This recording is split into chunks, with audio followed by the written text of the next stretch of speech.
Mais uma vez quero cumprimentá-los na graça e na paz do Senhor.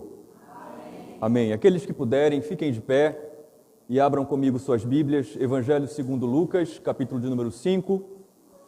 E hoje nós vamos ler do versículo 12 até o versículo 16, dando continuidade às nossas exposições neste Evangelho. Hoje estaremos lendo capítulo 5, versículos 12 ao 16, e em seguida vamos ter um momento de oração.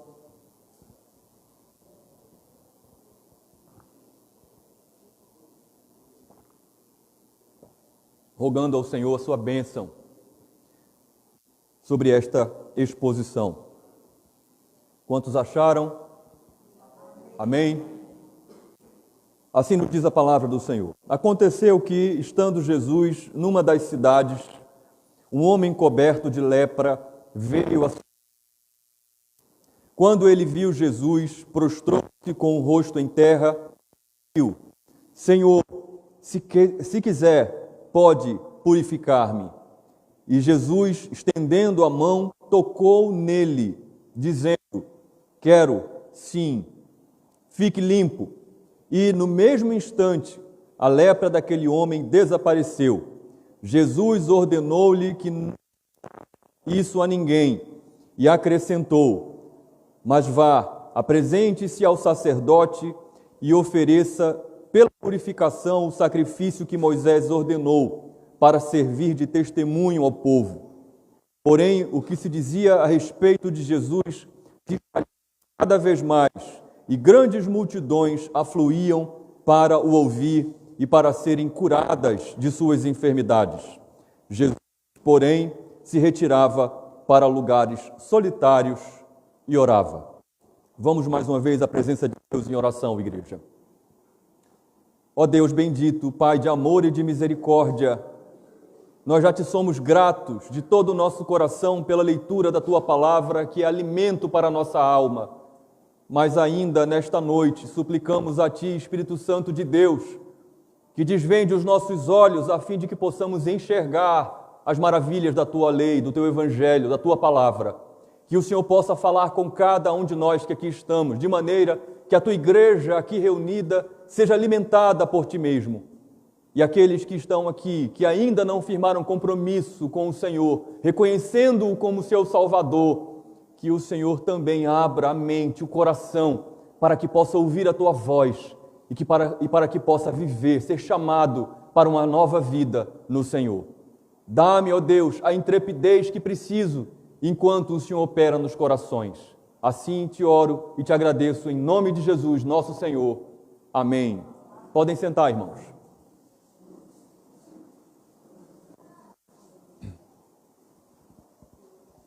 Quando eu e você, quando nós nos dirigimos à igreja para cultuar, para adorar a Deus, nós esperamos encontrar na igreja um lugar de paz.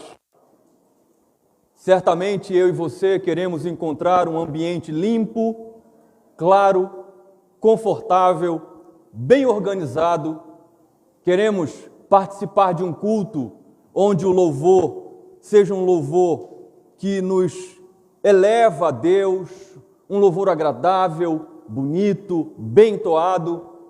Quando a gente vem para a igreja, nós queremos receber uma palavra, uma pregação que seja confortadora para os nossos corações, de maneira que eu e você, quando chegamos na igreja e encontramos um ambiente diferente, um ambiente que fuja desses padrões, nós logo estranhamos. Estranhamos se encontramos um ambiente desorganizado, sujo, escuro. Estranhamos se o louvor da igreja mais perturba o nosso coração do que eleva o nosso espírito. Estranhamos se, ao invés de recebermos uma mensagem, uma pregação que traga conforto ao nosso coração, que traga confronto para a nossa alma, nós também estranhamos. E estranhamos ainda quando chegamos na igreja e encontramos alguém que não está vestido adequadamente, alguém que não exala um cheiro que seja agradável, nós estranhamos muito um ambiente que seja perturbado de alguma forma por algum desses exemplos que eu acabei de dar. E eu preciso concordar com você que esse não é o cenário mais confortável, não é um ambiente mais confortável para nós prestarmos o nosso culto. Eu tenho que concordar com você. Entretanto, eu quero dizer a você que isso não deveria desviar a nossa atenção. Esses desconfortos que às vezes eu e você encontramos na igreja não deveria nos impedir de adorar Deus. Quando eu vou pensar um pouco mais profundamente sobre isso, eu vou perceber que o que acontece é que, às vezes, alguns cristãos se esquecem de onde vieram, esquecem de onde é que foram livrados, de qual era a realidade que povoava o seu coração, que estava ao redor da sua vida. Muitos cristãos se esquecem de que foram tirados de uma realidade muito mais pesada e muito diferente da realidade da igreja, independentemente do desconforto que você sinta na igreja. Mas esses cristãos pensam, de alguma forma, que estão acima. Mas eu pergunto, será mesmo que você, que eu, estamos acima de qualquer desconforto que nós encontremos na igreja? Será mesmo que eu e você somos tão bons, somos tão irretocáveis? Será que eu e você somos tão puros, tão santos, como nós pensamos? Eu quero perguntar a você nessa noite, igreja, será que nós, como igreja local, estamos preparados para lidar com os desconfortos que o Evangelho traz para mim e para você? Será que como igreja local nós estamos prontos a receber pecadores? Será que eu e você estamos dispostos a lidar com as imperfeições trazidas por causa do pecado? As imperfeições que são comuns ao viver em comunidade, ao viver em igreja?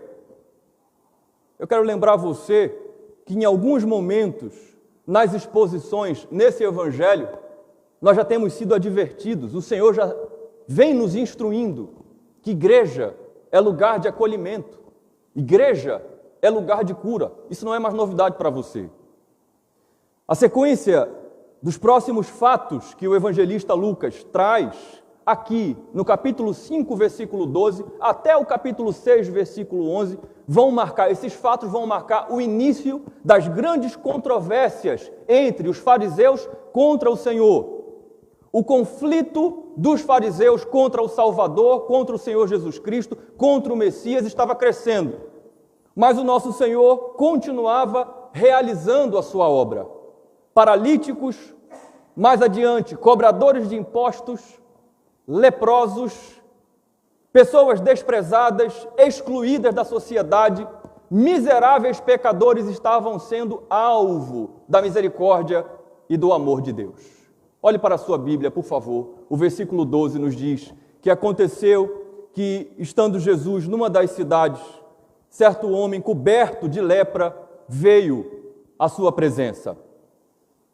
O Senhor Jesus já havia começado a sua jornada, a sua peregrinação de pregações em outras cidades, como ele disse que faria lá no capítulo 4, versículo 43. E então, em uma dessas cidades, se achega a ele, se apresenta a ele um homem coberto de lepra. Ele vem à sua presença. E o médico Lucas, o evangelista Lucas, é o único dos 3 evangelistas que vai trazer esse relato, que vai trazer essa informação. Esse homem estava completamente tomado de lepra.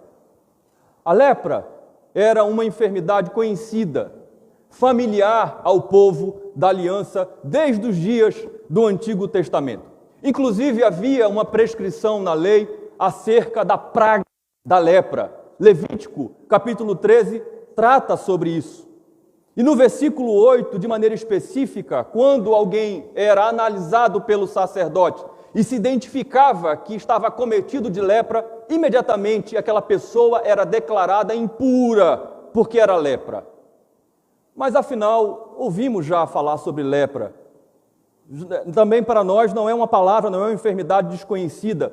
Mas qual é o quadro que o evangelista Lucas, cheio do Espírito Santo, está pintando para nós? Como é que se desenvolvia a doença chamada lepra? Segundo os relatos médicos, a lepra começa inicialmente se manifestando com dores em algumas partes do corpo.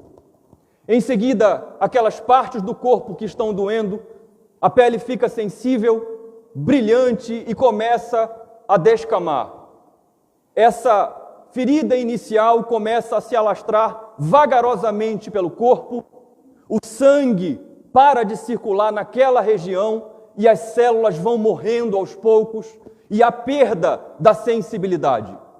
Então a lepra começa a se agravar, começam a surgir inchaços, feridas horríveis, as pontas do corpo da pessoa que foi acometida por lepra, como dedos, como orelhas, como nariz, começam a sumir, ou porque caem, ou porque são simplesmente absorvidas, digeridas pela lepra.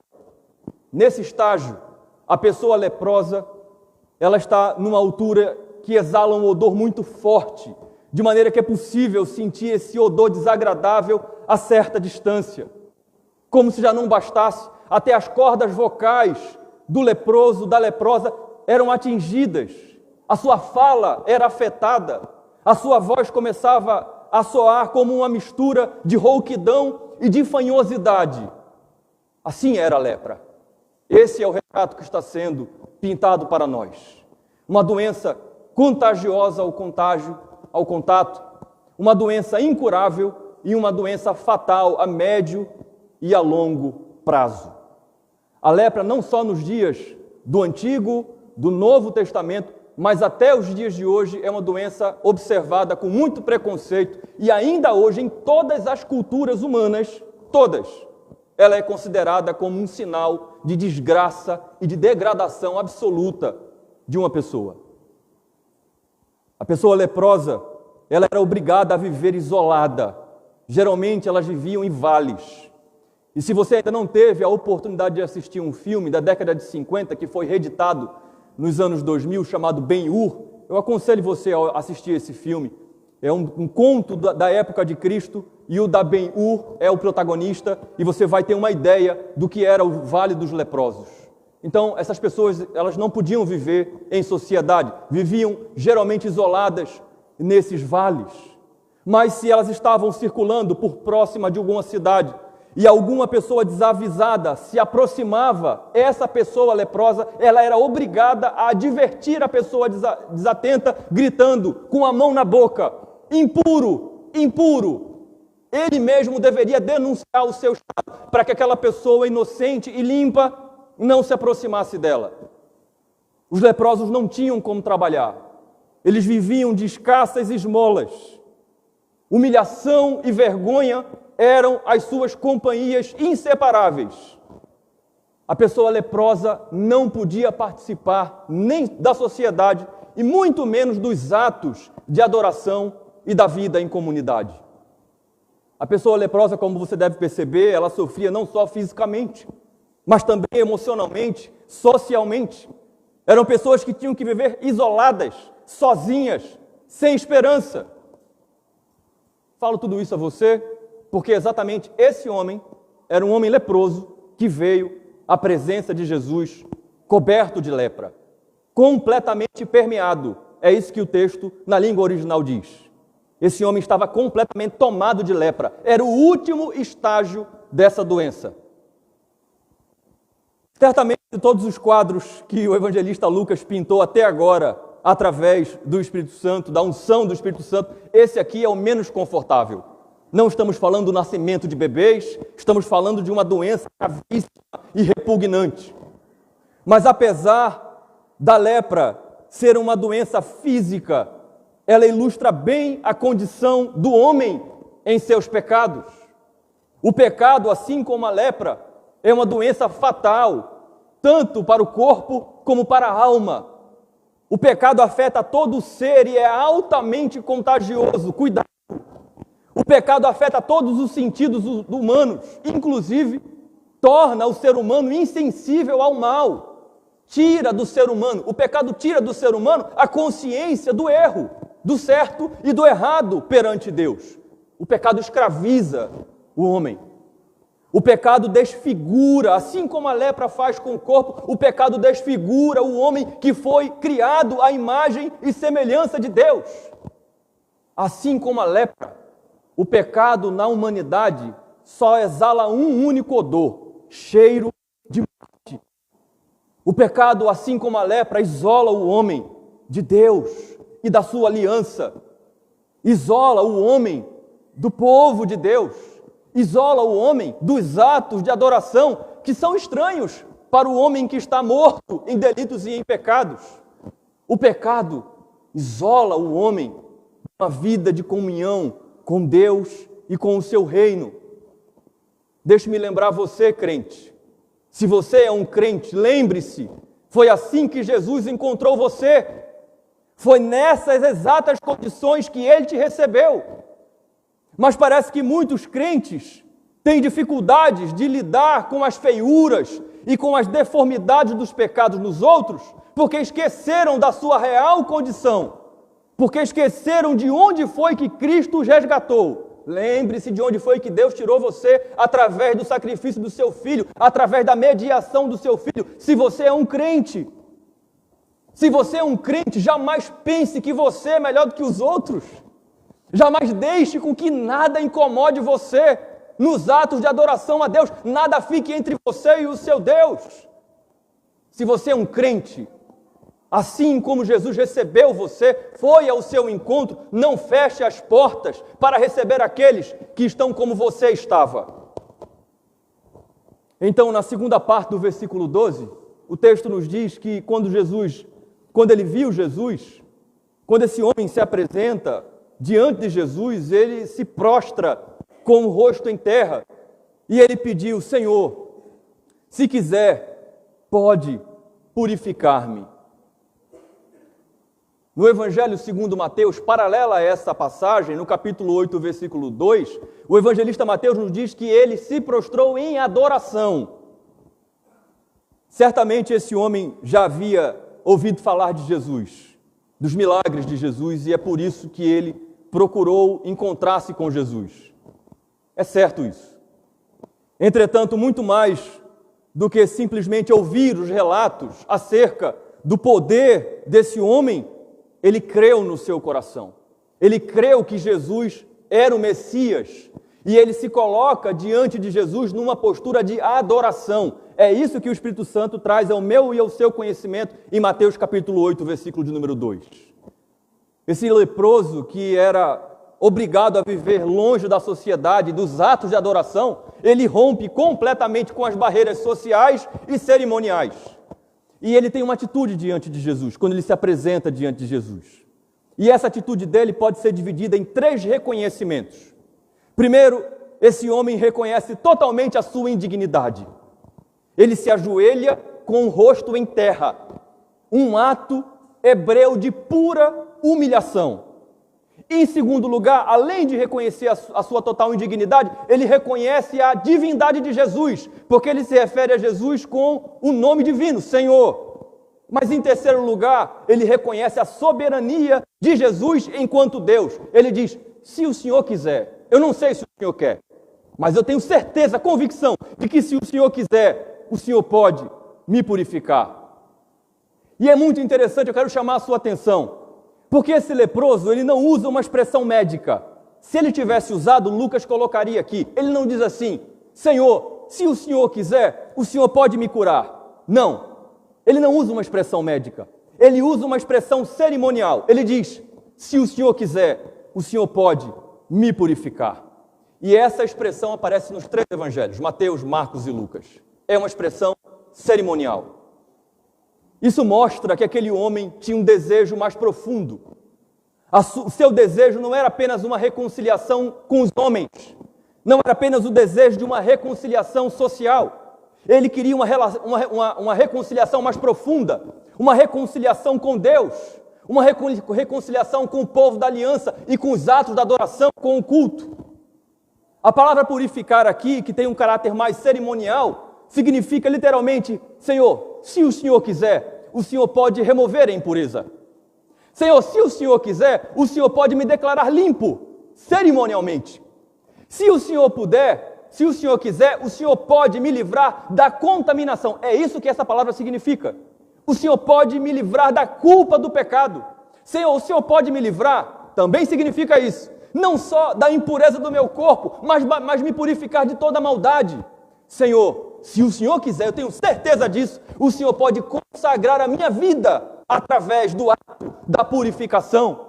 Eu quero dizer a você mais uma vez, igreja, que aquele homem não tinha dúvidas alguma de que Jesus podia purificá-lo completamente. Por isso eu quero dizer a você, não duvide do poder de Jesus.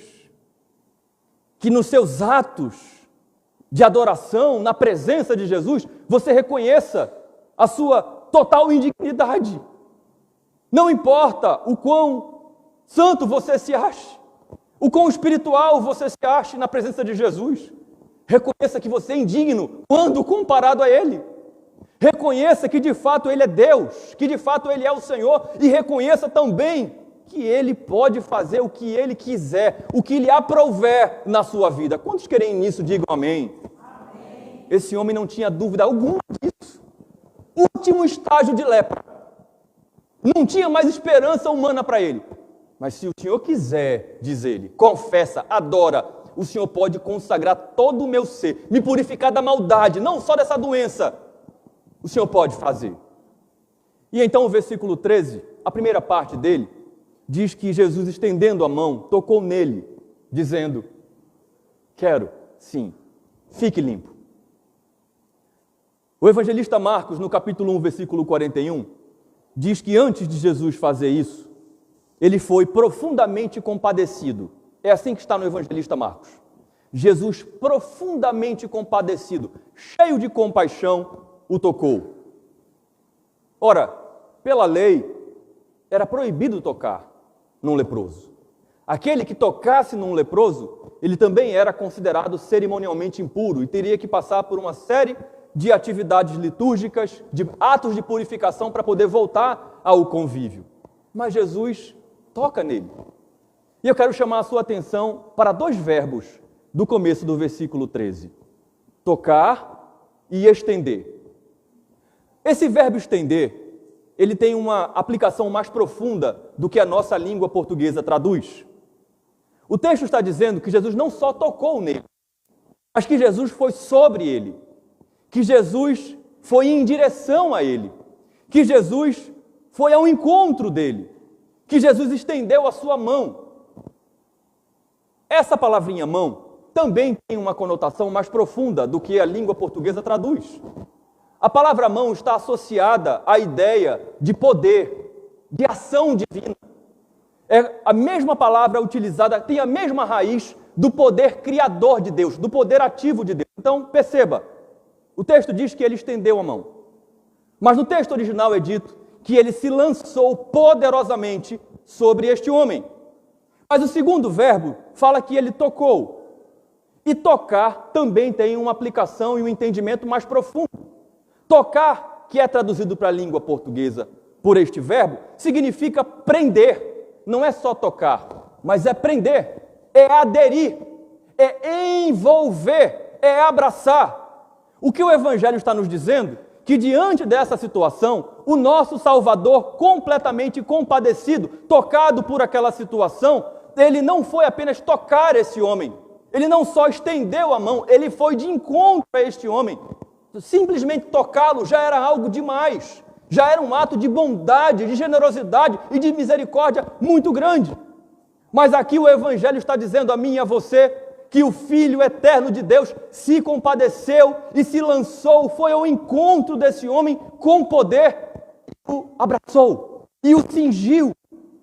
E então eu fico pensando, igreja, quanto tempo aquele homem que estava num estágio avançado dessa doença, quanto tempo aquele homem não sabia o que era ser tocado. Mas depois de anos de solidão, anos sem receber um simples toque, o Evangelho está dizendo que ele foi abraçado pelo próprio Deus, cheio de compaixão, o Deus todo compassivo. E em meio àquele abraço de amor, de compaixão, eu fico me perguntando o que estava passando na cabeça desse homem. Ele ouve a bendita frase que talvez ele nunca esperasse ser possível ouvir de alguém. Quero, fique limpo. Quero, literalmente eu estou disposto, esse é o meu desejo, Jesus está dizendo para ele, está resolvido, Este é o meu propósito. Bastou uma única palavra do Logo de Deus e pronto. Uma única palavra e tudo se fez novo da vida daquele homem. Tudo. Já não havia mais vergonha, já não havia mais dor alguma. A única coisa que sobrou depois do Logos de Deus dizer, quero sim, fique limpo, foi pureza, foi liberdade. E quando nós olhamos para a vida desse leproso, o qual o Evangelho não nos diz o nome, nós observamos a obra de Jesus como Salvador, como Redentor, e vamos perceber que foi exatamente isso que ele fez. Quando ele vem para este mundo, quando ele sofre em favor do seu povo, ele está abraçando uma humanidade imunda. E ele não está apenas tocando essa humanidade de longe, mas ele está envolvendo essa humanidade em seus braços de amor.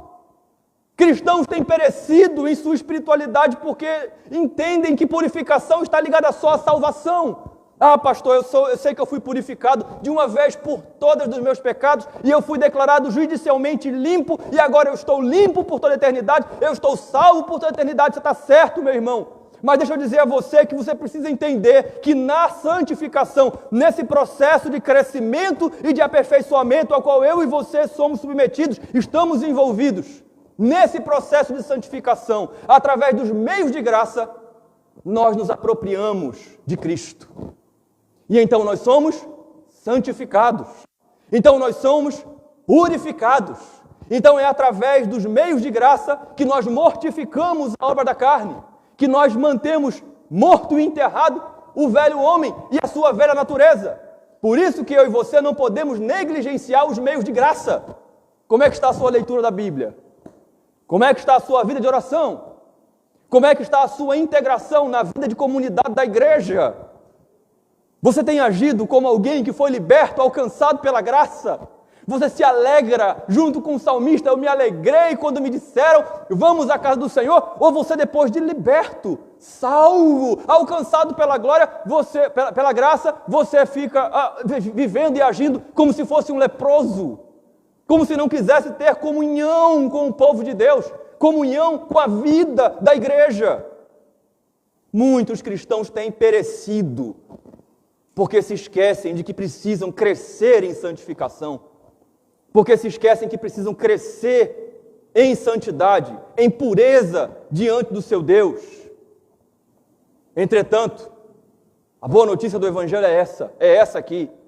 Quando nós nos achegamos a Cristo prostrados, quando a gente vem para a igreja mesmo sem ter vontade de vir, quando a gente ora mesmo sem ter vontade de orar, quando a gente lê a palavra mesmo sem ter vontade de ler, quando nos aproximamos de Cristo, prostrados, fracos, mas em adoração, crendo que Ele pode nos aperfeiçoar, implorando e dizendo, purifica-me, ó Senhor, eu quero ser mais santo, eu quero ser mais parecido contigo, eu quero ter mais do teu caráter na minha vida. Então, o Evangelho nos diz que Ele, por graça e por misericórdia, Ele se inclina sobre nós. Ele vem ao nosso encontro e Ele nos envolve com seu braço de amor. Não abra mão disso, igreja. Não seja furtado pela sua mente, pelo mundo, pelo pecado dessa graciosa verdade. Quando você vem a Cristo, contrito, quebrantado, Ele não despreza você. Ele abraça você. Ele santifica você. Ele purifica você. A segunda parte do versículo 13 diz que no mesmo instante, a lepra daquele homem desapareceu. Desapareceu. Imediatamente, mesmo instante. Foi embora. O deixou. E junto, a lepra levou a humilhação e a vergonha. Simples assim. Não tem explicação médica, não tem explicação científica. A lepra que cobria completamente aquele homem, agora foi embora. E às vezes os homens querem uma fórmula mágica. Espero que não me perguntem isso. Porque eu não vou dar a fórmula mágica, porque não existe. Qual é a fórmula mágica, pastor? Para eu ser mais espiritual, para eu crescer na fé, para eu acreditar em tudo que o Senhor está dizendo. Adore a Jesus. e ponto. Se prostre diante dele e ponto. E ele vai fazer, ponto. Sem explicação científica, sem explicação racional. Como pode o Senhor pegar um coração corrupto, morto em delitos e pecados, arrancar e colocar um coração de carne, e você vê esse homem agora adorando a Deus, impactar a sua família, a sua vizinhança, a sociedade que o cerca? Como é que pode isso? Explica, pastor. É a obra do Evangelho. É Jesus quem faz. Só quem experimenta isso é que é capaz de entender, mas não é capaz de explicar. Eu amo a Jesus. Ele é a pessoa mais importante da minha vida, não só como, mas como meu Senhor, como meu Salvador, como meu amigo. É simples assim. É o velho e bom Salmo 37, versículo 5. Entrega o teu caminho ao Senhor. Confia nele e o mais Ele fará. É simples assim. Sempre será assim. Não existe fórmula mágica. Não existe outro intermediário. É Jesus. Vá até Ele, se prostre, adore, reconheça a sua divindade, sua soberania, seu senhorio, e então Ele vai fazer.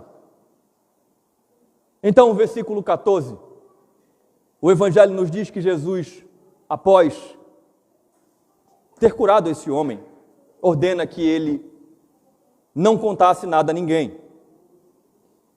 E ainda acrescentou, diz o texto, mas vá, apresente-se ao sacerdote e ofereça pela purificação o sacrifício que Moisés ordenou para servir de testemunho ao povo. O Senhor lhe ordena. Marcos, o evangelista, diz que o Senhor expressamente proíbe: você não conte nada a ninguém. E provavelmente o Senhor faz isso porque ele queria continuar o seu ministério de maneira pacífica. Ele queria poder ter acesso às cidades e pregar o evangelho. Entretanto, o versículo 14 diz que o Senhor ordenou ainda que aquele homem obedecesse aos preceitos da lei, da palavra. Levítico 14, a lei sobre a purificação de alguém que alcançou a libertação da lepra. E aqui nós encontramos algo muito interessante para a minha vida e para a sua vida como igreja. Mesmo purificado, a lepra já foi embora. Jesus diz a ele: vá para a igreja, viu? Vá para a igreja e se submeta à palavra.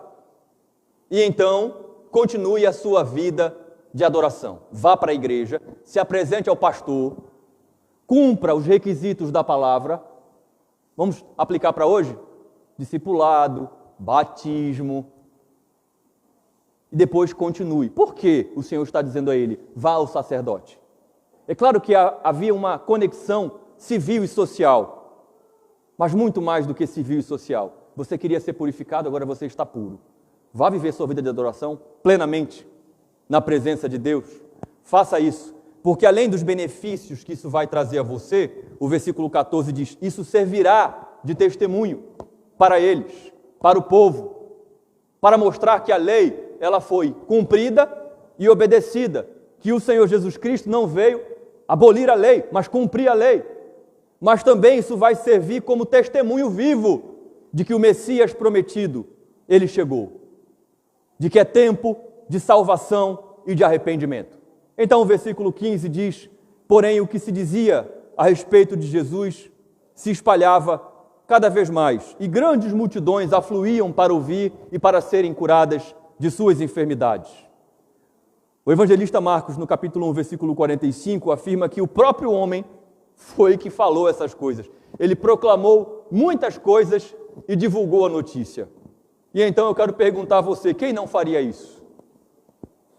Eu quero perguntar a você: quem é capaz de ser alcançado pelo Evangelho e não querer proclamar: eu fui salvo pela graça, eu amo a Jesus, eu me encontrei com Jesus, Jesus me purificou, Ele mudou a disposição do meu coração? Quem não faria isso?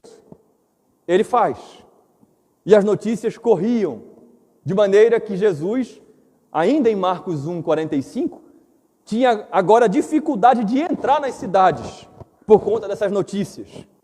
Mas ainda assim, as pessoas continuavam vindo ao seu encontro, diz aqui o versículo 15, para ouvirem o Evangelho, para receberem a palavra de Deus que cura as suas almas e também para serem curadas de suas enfermidades. Mas então o versículo 16 nos diz que Jesus, porém, se retirava para lugares solitários e orava. Nós sabemos que em seu ministério terreno, está claro isso pelo Evangelho, o Senhor Jesus Cristo não veio a esse mundo para ser celebrado pelas multidões, não em seu ministério terreno. O seu propósito, segundo o Evangelho, era certo. O seu destino era sombrio, era a morte na cruz. A rejeição que está começando agora aqui através dos fariseus e os sofrimentos que Jesus passaria, nosso Salvador, só iriam aumentar progressivamente. Mas o Senhor Jesus sabia muito bem qual era a sua missão, e a sua missão, o seu destino, era pregar o Evangelho. E Jesus permanecia focado nessa missão. Ele permanecia ligado ao Pai em oração. Ele permanecia ligado à sua casa, aos céus, em oração. A sua oração enquanto homem era uma oração, a sua missão enquanto homem era uma missão solitária. Só Jesus poderia cumpri-la. Mas ele não estava sozinho. Ele orava ao Pai. Ele estava na companhia do Pai. E eu e você, como igreja, precisamos ter consciência. Sim, escute bem isso. Igreja é lugar de cura. Igreja é lugar de acolhimento, é lugar de compaixão. Mas preste atenção nisso, igreja. A missão da igreja não é curar enfermos. A missão da igreja é pregar o Evangelho. A missão da igreja não é acolher os perdidos. A missão da igreja é pregar a palavra de Deus. E para a dedicação no ministério da pregação e da palavra de Deus, a igreja precisa ir à presença do Pai em oração, assim como Jesus fazia. Quer pregar o Evangelho? Pregue, mas pregue no poder do Espírito Santo. Pregue de joelhos, em oração. Então a igreja é lugar de cura, mas a igreja foi chamada para pregar o Evangelho, não para curar, não para acolher os perdidos. Entretanto, quando a pregação do Evangelho é realizada no poder do Espírito Santo, regada a oração, aí enfermos são curados. Aí os perdidos são achados e são acolhidos. Por isso eu quero terminar essa mensagem me dirigindo, em primeiro lugar, a você que ainda não firmou o seu compromisso de salvação com Jesus, que ainda não reconheceu os seus pecados. Olhe para aquilo que o Evangelho disse a você nessa noite. Eu quero me dirigir a você, dizendo, você já percebeu que você está na mesma condição que aquele leproso? Que você vive isolado da comunidade da aliança? Que você vive isolada da família de Deus? Que você não tem prazer, que você não consegue ter contentamento nas coisas de Deus, justamente porque você está morta em seus delitos e em seus pecados. Você já se deu conta disso? Soa rude ou grosseiro para você eu afirmar isso para você hoje aqui nessa igreja? Mas deixa eu dizer a você que essa é a sua condição por causa do seu pecado. Sabe como é que eu sei disso? Por duas coisas. Primeiro, porque o Evangelho me instrui e instrui você, quer você queira ouvir ou não. Mas em segundo lugar, porque eu já estive no vale dos leprosos. Eu sei o que é não se afeiçoar a Deus, não ter amor nas suas coisas, sequer fazer noção que Ele existe, achar apenas que Ele é um velho sentado num trono, que não tem o que fazer. Eu sei, eu vim do vale dos leprosos. Não seja rude a palavra do Evangelho ao seu coração, que ela impacte o seu coração e que você ouça que o Evangelho hoje está chamando você ao arrependimento, para que assim como aquele leproso você se prostre diante de Jesus, você se incline diante dele, você reconheça que ele é Deus, você reconheça que só tem um único homem, um único Salvador que pode tirar você dessa condição que você se encontra, e esse homem é Jesus Cristo. Implore a ele: Senhor Jesus Cristo, eu sei que o Senhor pode fazer. Se o Senhor quiser, me purifique. Mas quero também me dirigir à igreja do Senhor que está reunida aqui hoje, nessa noite. No processo de santificação ao qual você foi colocado, você foi colocada, não tenha vergonha. Não tenha vergonha de clamar ao Senhor e de orar ao Senhor e de reconhecer diante do Senhor: Senhor, eu preciso ser mais puro. eu preciso ser mais pura, eu preciso ser mais santo. Purifique-me, ó Senhor. Me livre do pecado que vive me assediando. Afaste de mim, Senhor, as tentações que me cercam, que por vezes me vencem. Eu quero ser mais santo na Tua presença e eu sei que eu não posso crescer em santificação se o Senhor não me purificar, se o Senhor não trabalhar mais na minha vida através da Tua palavra e através do Teu Espírito. Faça isso. Não tenha vergonha.